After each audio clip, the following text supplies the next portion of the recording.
And what's going on, Read My Lips people? We are back. So today I wanted to touch on something that a lot of you people have been requesting. Evelyn Yang. So when I first dropped my video on the ad Evelyn Yang was in, it got a lot of great feedback. It got a lot of support. And so that led into the question of, who is Evelyn Yang? How did her and Andrew meet? So I thought to myself, you know what? It'd be pretty dope to put something together talking about Evelyn and Andrew and just a little bit of a backstory. So buckle up and grab some popcorn. It's story time, folks.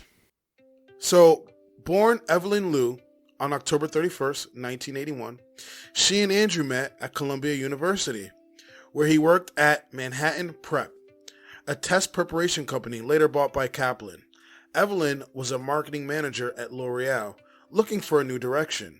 Evelyn then goes on to say, "He seemed so earnest and genuine," she told the Washington Post.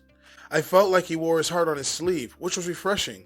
Joke with him even now. It's like he had no game. He wasn't trying to game in any way, and I really loved that about him." Wait, hold the phone. You saying my man Andrew don't got no game? Listen, Andrew got game. You say my man Andrew got no game? You didn't think it was game, but he was running game. Andrew was running game. You just fell for it. He don't got no game. Andrew got game. You don't know. Y'all was busy playing checkers. He was playing chess. Talking about Andrew don't got no game. Let's continue. The couple had a tropical destination wedding on January 3rd, 2011, though records indicate that they received their marriage license in 2010. While studying abroad in Shanghai, Evelyn then befriended Ellen Lee, who would become the COO for Venture of America, the nonprofit Andrew launched that trains young people on entrepreneurship. He credits Evelyn with encouraging him to launch Venture for America to begin with. She thought Lee would work well with Andrew, and she put the two in contact. She came through in the clutch. She was looking out for her hubby. She was like, "Look, I know this person. I know you. You guys will work well together. Let's make this happen." So shouts out to Evelyn for that. That was a good look. Evelyn gave up the corporate world and is now a stay-at-home mom, raising their two sons, ages 6 and 3, in New York City. Andrew and Evelyn still enjoy date nights, taking in movies like Crazy Rich Asians and Molly Game. And the couple tends to identify as more spiritual than religious, though they do attend a church called New Paltz. Like Andrew, Evelyn opposes circumcision in male children. I remember when this came up, there were a lot of people talking about it. And I remember Kyle Kalinske from Secular Talk talking about it. That's a thing that I didn't even realize so many people were against. Like, there was like a wave of people that was against circumcision. But apparently that's a thing that people are against. And I hear their points. I get it. So that was an interesting tidbit for me to find out. She goes on to say, "Why would I have surgery performed on my son for something strictly aesthetic?" Andrew and her had watched a documentary called American Circumcision, and they determined that, the procedure wasn't needed and that it wasn't necessary.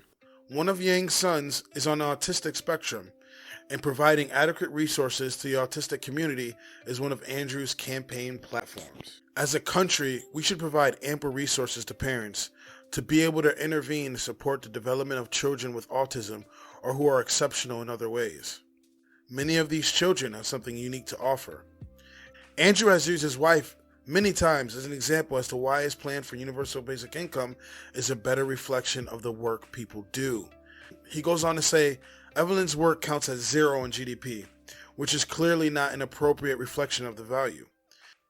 What we have to do is update our measurements to things that would actually reflect how we're doing things, like mental health, freedom from substance abuse, health, and life expectancy, clean air, and clean water. If you have the wrong measurements, you can't make progress. Evelyn then goes on to say, when he becomes a man on a mission, he gets very animated and passionate about it, and there's really no stopping him. And the truth is, I didn't know how far he would get, but I believed in what he was trying to accomplish. There's nothing to do but be supportive. So, in her first interview alongside her husband on November 3rd, 2019, Evelyn Yang said that at first she thought his desire to be president would pass, but she realized he was serious when he quit his day job to focus on the campaign. She then goes on to say, the freedom dividend and humanity first is a reason why I let him run for president. So I guess one of the most surprising things to me was that she worked for L'Oreal. Like I just wasn't expecting that. I wasn't expecting that.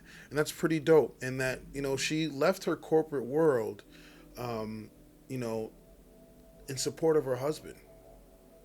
And I think it's amazing that she said, I let him run for president.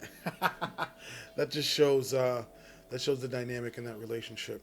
So I don't know. Those are just some tidbits about Evelyn Yang. And I hope you might have learned something. And look, Evelyn's the one that encouraged him to start Venture for America. I don't know if you guys know that. But the Andrew Yang we know today, the guy running for POTUS, and sort of what makes him who he is in a sense, was really backed by her. She really pushed him a lot. She supported him a lot.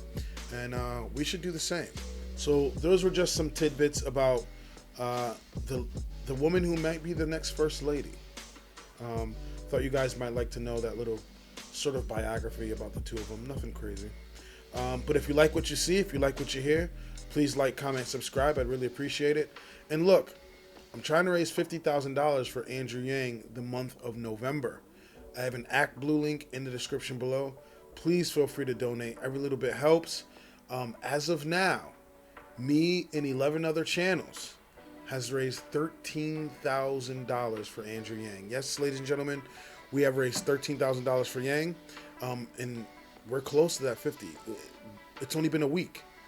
This ActBlue campaign, me and 11 other channels and Nerd for Yang are pushing. It's only been a week, and we've raised $13,000. So do me a favor, go on the link below, go to his ActBlue and donate. Every little bit helps. Okay, guys? Hopefully I'll be talking to you guys soon. Have a good one.